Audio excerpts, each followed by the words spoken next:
expedition leader and filmmaker Stephen Smith, along with his partner, adventurer Diana Kushner, are on their way from Hope Valley, Rhode Island to the Arctic on what Steve calls the most important project I've ever taken on.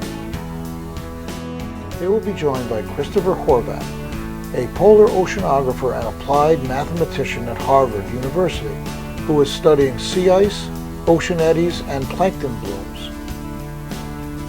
Chris said, "My research interests are directed towards uncovering new ways of understanding climate while we still have time.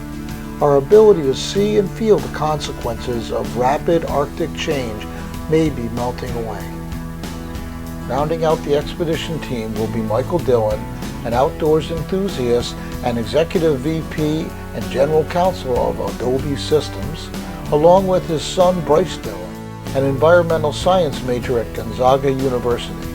The working title of the film is Enduring Ice in Search of a Frozen Ocean, a combined science and documentary film project.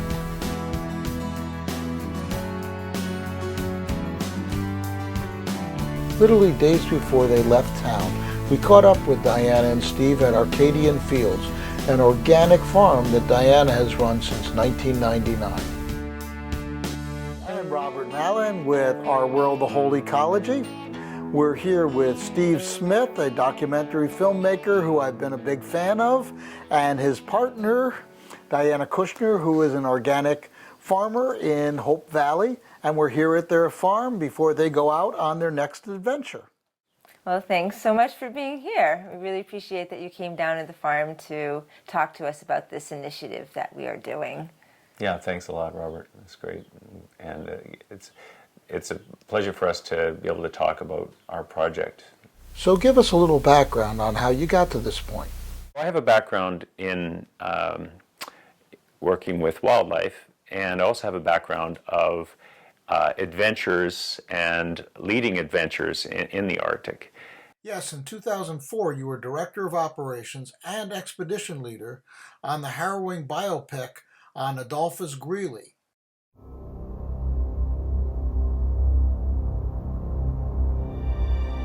In the late 1800s, the top of the world was one of the last unexplored places left on Earth, and one of the most dangerous. Hundreds of Arctic explorers headed into the jumbled ice and were never heard from again.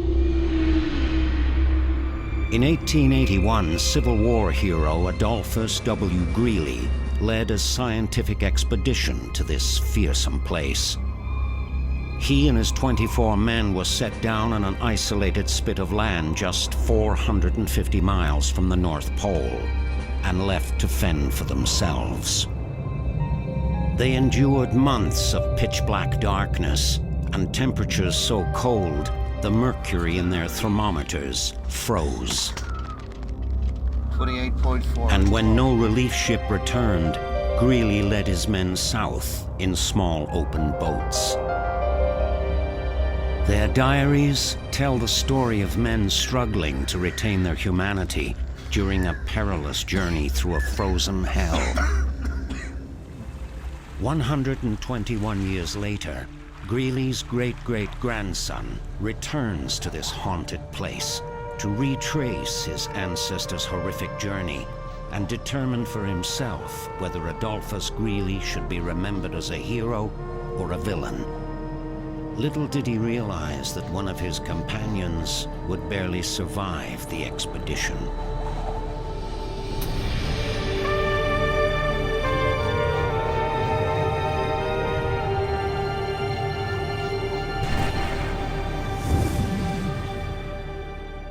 And I've been involved with trying to tell the story of a changing Arctic through documentary filmmaking. Like Vanishing Point, where we met after a screening.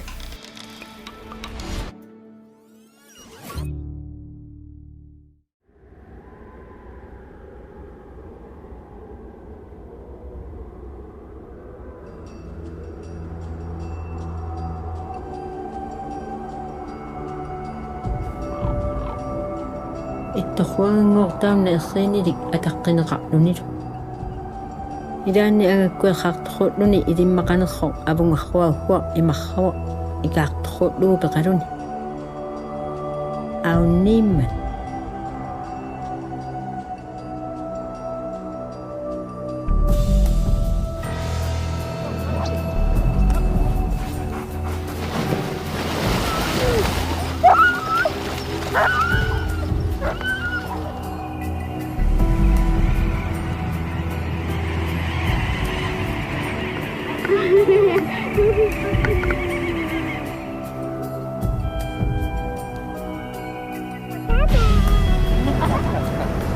Hiurita inoria uhituqat huri udutsini atutto.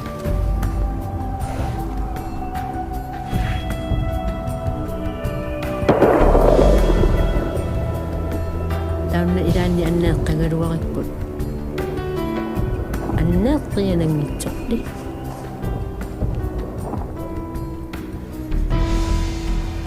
Qanuarittuta inooriaherput atatsikkarraniarapput allanguuteqpakui nunatsinu hunuuteqartuartilluk.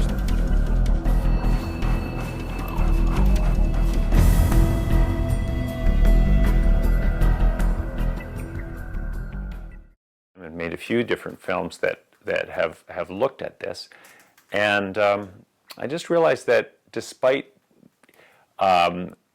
making those films and trying to communicate about how the Arctic is changing, that it's still really distant from our lives here in anywhere in the South. The Arctic is just this place that people might have heard of, but they don't even know what it is.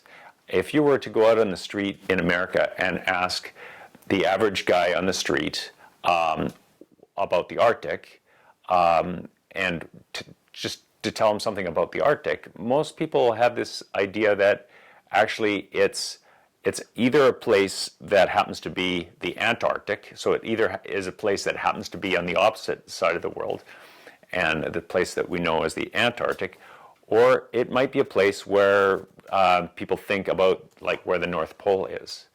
And I'm absolutely amazed at how often we'll talk about the Arctic and people will go, what? You mean that there's no land under the North Pole? I mean, that's our standard response. There's no land under the North Pole? Well, no, the Arctic is an ocean, really. The Arctic is an ocean. It's a marine environment.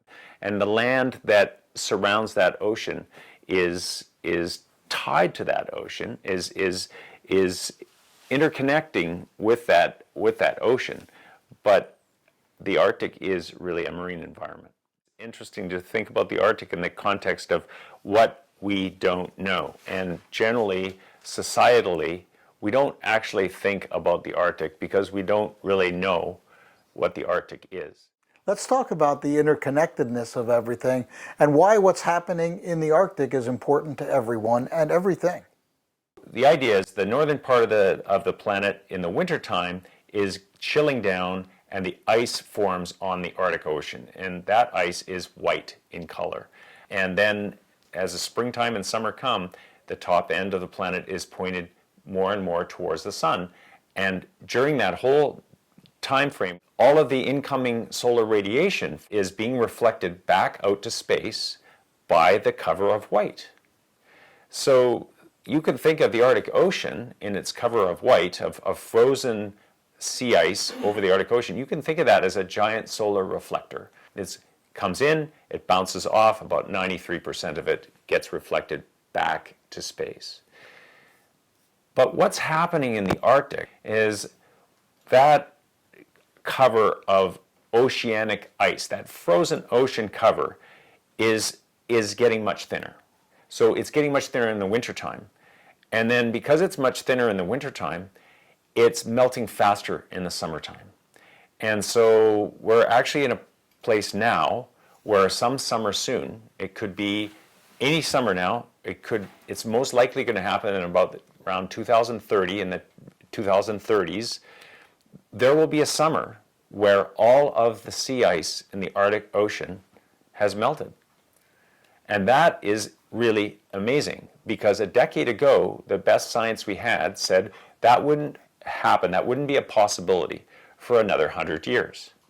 But in fact, that could happen at any point now. So it's very, very interesting that a lot of the formulas, a lot of the models that we've been looking at to try and determine what's happening with climate change on Earth have been looking at this idea of losing the sea ice in terms of down the road, 100 years from now. It hasn't factored in that we're going to lose the summer sea ice anytime soon. What this means is all that incoming solar radiation comes in and it now hits an ocean that is not covered with ice anymore. And that means it gets absorbed by that ocean. So all that incoming solar radiation, if we lose all of our sea ice in the summertime in the Arctic, the incoming solar radiation that's normally being reflected back to space is now being absorbed by the entire Earth ocean atmosphere system. So the atmosphere itself is absorbing more energy, and so is the ocean. So I want to jump in here for a minute, because this winter I've been learning a lot about the Arctic and the Arctic Ocean.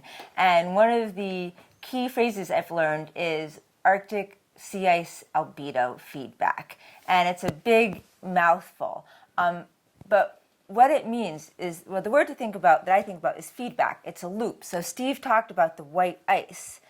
But when the white ice goes, what color is the ocean? It's dark. And when you think about, like, say back here in Rhode Island, what are you going to wear when you go out on a hot day? You're going to put on your white t-shirt or your dark t-shirt. Well, right now, the ocean it's losing its white t-shirt and it's getting its dark t-shirt. And this is this feedback loop that just goes and goes and gets quicker and quicker. So back to that phrase, Arctic, north, sea ice, we've learned that, frozen ocean. Albedo. Albedo is a scientific term that describes reflectivity. So the white t-shirt would have a high albedo because it reflects, and the dark ocean has a low albedo. And the feedback, it just keeps going. So you can just imagine it that a little bit of ice melts and the ocean gets darker, and those little dark spots will warm faster and they get bigger, and it just magnifies. And this is what I've learned, is that scientists weren't thinking about this 10 years ago. It just wasn't a problem. There just was a lot more sea ice in the Arctic. And so that's what we want to be able to show people. We can talk about it, but we want to actually show people, what does this look like? How does what happens in the Arctic affect everyone? Well, the planet, if you think about planet Earth, spaceship Earth, has a thin film of gases over it that we call our atmosphere, and it also has a film of water all around it as well that we call our oceans. So those oceans and the atmosphere interact with each other all around the planet. So anything that happens in the Arctic is going to affect the atmosphere over the planet, and it's also going to affect the oceans of the planet. Why not have a warmer planet? Change in weather affects everyone. So we had 2 dry springs in a row. What do we get? Crazy gypsy moth infestations. We've got new diseases that kill basil. I'm a farmer, so I see all of these new pests coming that's wreaking havoc in agriculture. You get new diseases that affect people. You get bigger storms, lousy weather. There's so much stuff. I mean, we're this one planet. We've been operating a certain way for a really long time, and it seems kind of ludicrous that we could make these giant changes to it and have life go on in a happy way. And I think that if we have a hotter planet, people are not going to be as happy. Tell us about the journey you're about to go on. Well, this is a pretty exciting journey. Imagine going to the most remote place on Earth. That's pretty much where we're headed. There are a few places in Antarctica that might be as remote as where we're going. We are going to get in a regular plane, fly up as far as we can commercially, which is Resolute Bay. From there, we hire a Twin Otter, which is a little plane, which is going to bring us 500 miles from the North Pole. It's going to drop us off. There's 5 of us, 3 kayaks, enough food for 5 people for a whole month, all of our equipment, our communications, everything, all the stuff we need to make a film. This little plane's going to drop us off. It's going to take off. And we are going to be absolutely on our own for the next 32 days. So this is all ocean, and it's kind of cool because it's surrounded by land. So you can imagine that there's some really interesting currents going on in here.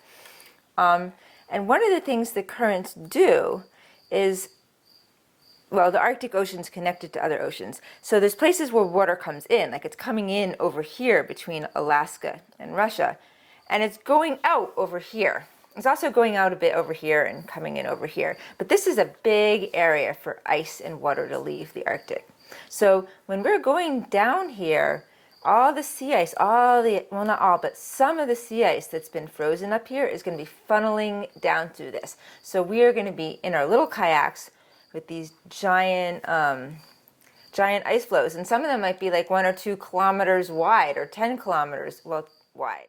And so we are going to spend the month slowly kayaking down, checking out the ice, checking out the wildlife, learning about science, and making a film. How do you prepare for a journey like this where you don't have supply stores, you don't have other places to back you up? Well, you have to start by thinking about what do I need when I go to a place that is so remote, because as you say, there are no stores and there are no resupplies. It's not going to be something as simple as getting a plane to come and bring you some more stuff, because that's frankly prohibitively expensive. Supplies for fixing things, we've got supplies for fishing, we've got our stoves, we've got backup stuff for our stoves.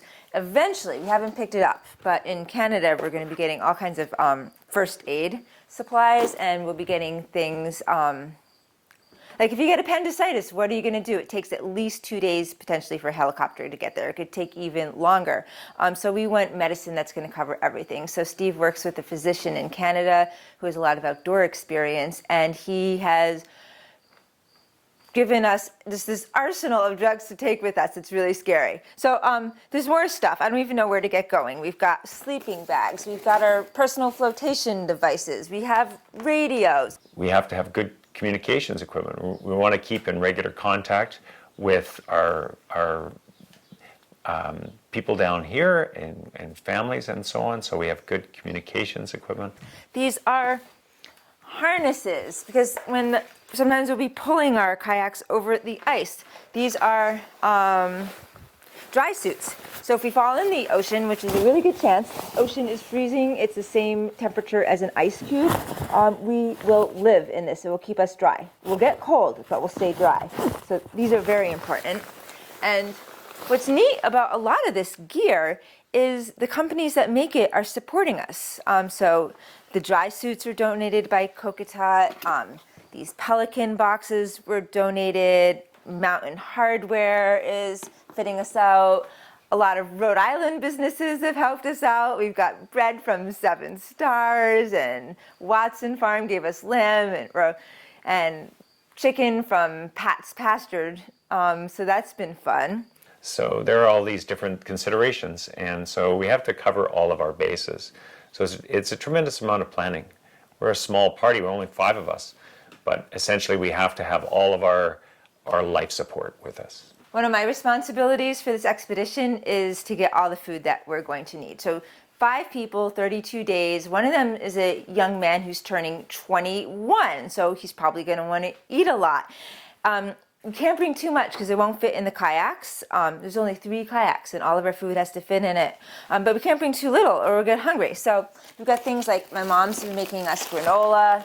We've been drying carrots. Not too many fruits and vegetables because they just don't have enough calories. This entire box, I'm embarrassed to say, is filled with candy bars and granola bars.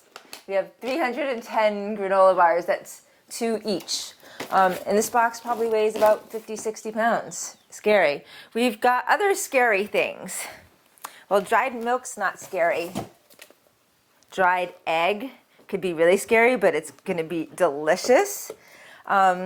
We also need food that cooks fast because we have to carry all our fuel there. You have to remember where we're going is the Arctic. There are no trees, so we can't be building fires. So things like couscous cooks really fast. Or this one, vegetable soup. In case it's really cold, we're going to need things like hot chocolate and soup to keep us warm. Oh my gosh, we've got breakfast, lots of oats and pancake mix for special days. Oh my, it's crazy. We have dried bananas and dried lentils and the dried meats in the freezer, the bread. We have some tea. Once we drive all of this to Canada, everything comes out of its box because this takes up too much space, and we'll pack it up as small as possible. But driving to Canada, we want to keep things in its original packaging, because one of my worst fears is I get to the border and say, oh, you can't take that. That'd be really sad. So yeah.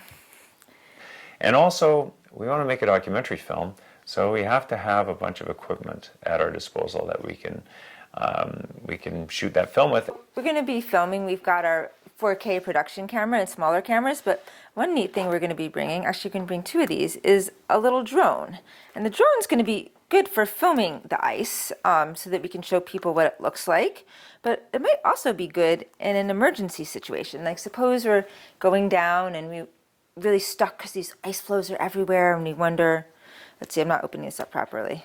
We wonder, how can we get through this? We can send this drone up into the air and look at what's up ahead. So this is kind of a neat thing that explorers a long time ago didn't get to have. And that we can recharge our batteries. We've got all kinds of solar chargers that we're bringing with us. And again, what's really neat is a lot of these things maybe haven't been given to us outright, but we've been getting them like at a wholesale rate or even lower. This one, forget what it charges at, but it goes with a battery, a small battery. I think that's here. Actually, I don't know where the battery is, but we'll be able to plug things into it similarly to plugging it in the wall. You get the same kind of charging. So we can be out in the middle of nowhere and be able to recharge all the equipment we need, which is a lot of equipment because we've got cameras and radios and sat phones and drones and more drones, and pretty much everything these days takes a charge. So this is going to be really neat because our alternative was to buy about 100 batteries for everything, and now we'll take fewer batteries and recharge things along the way. And of course, one of the neat things about being up there is it's summer and the sun is out all the time. So we can charge things night and day. So let's put these things. These things are supposedly slightly bendy. Supposedly they won't break. There's so many different cameras, there's so many different chargers, there's all those different kinds of solar chargers, there's all those little adapters you've got in so that everything works. There's this InReach thing. Yes. And then there's our sat phone, and then there's the iPad that works with all this to communicate, and we have radios also, the old-fashioned radios. I mean, there's so much stuff there. Like, yes. Oh, like in case we go fishing, we're going to go fishing. We've got double of everything, so we can catch a halibut and eat it. And we have to have, like you were saying, we have to have backup forms of communication. So for example, if we're talking to an aircraft, you have to have a special type of radio that you can talk to the aircraft with. You can't talk to the aircraft on a satellite phone. So we're going to this place because this is a place that our science has been telling us that this is the last place for frozen ocean in the northern hemisphere. This is, in some summertime coming soon, all of the ice of the Arctic Ocean is going to disappear, and this will be the last place for that ice. Explain your goal of making science experiential. The reason we want to make science experiential is we don't want to tell people things. I don't know about you, but sometimes I go to the movies and you've got all these people and they're talking in front of their bookcase and they're just hammering you with all this information, and it gets depressing and you don't know what to do, you don't know where to go, and you turn off. And it's not fun. You don't want to see this movie. Maybe you go see this movie because you have to see it. So we want to make a movie that will teach people just as much, but people won't even know they're going to be taught something. They're just going to be watching a fun movie. It's going to be like watching Shackleton or watching someone climb Everest. At the end of movies like that, people have learned a lot, but it's it hasn't been torturous. So that's why we're going to do a fun movie. Is we just don't want to have the learning be torturous. We want it to be fun. How does this relate to other films that you've done, and how do you feel? What brought you to this point? Well, I've been going up into the Canadian Arctic since the 1970s, and I've realized that in my short lifetime, many, many, many things have changed there, and it's been very dramatic and compelling, and compelling in the sense that it's hard not to talk about it. It's really quite an interesting thing. So for me, I'm at this point where I look back over my life and I realize I've been trying to tell the story of how the Arctic is changing, and I've been trying that through different ways. So I've made science documentaries, and I've also made personal point of view documentaries that look at what it means to be someone living in today's Arctic, and what it means to try to, make your everyday life in the fastest changing environment on Earth. What I've found is that there's a whole other dimension to storytelling that comes from a good adventure story that's told well.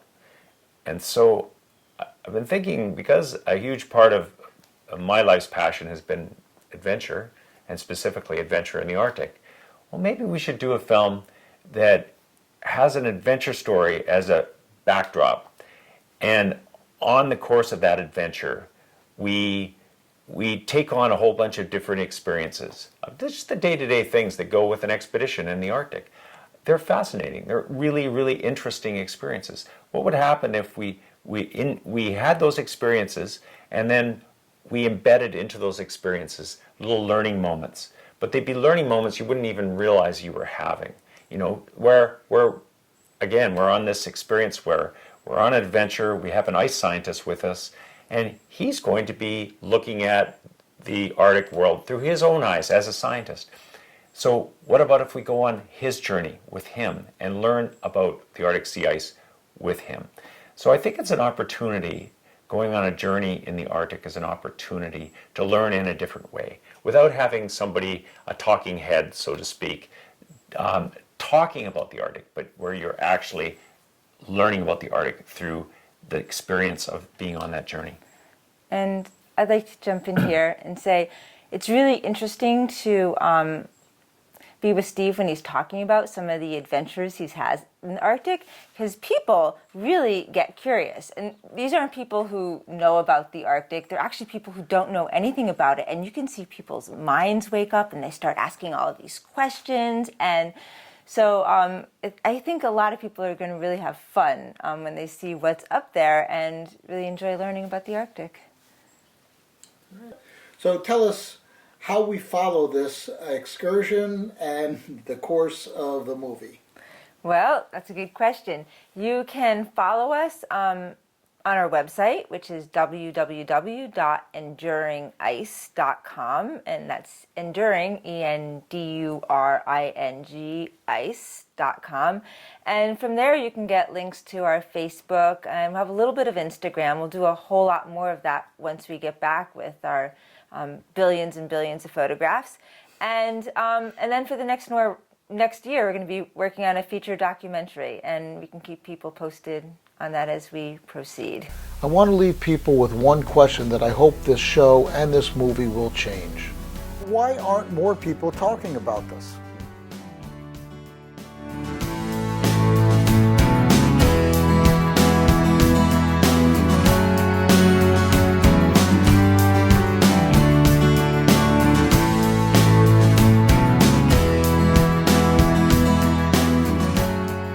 Follow the incredible adventure at enduringice.com.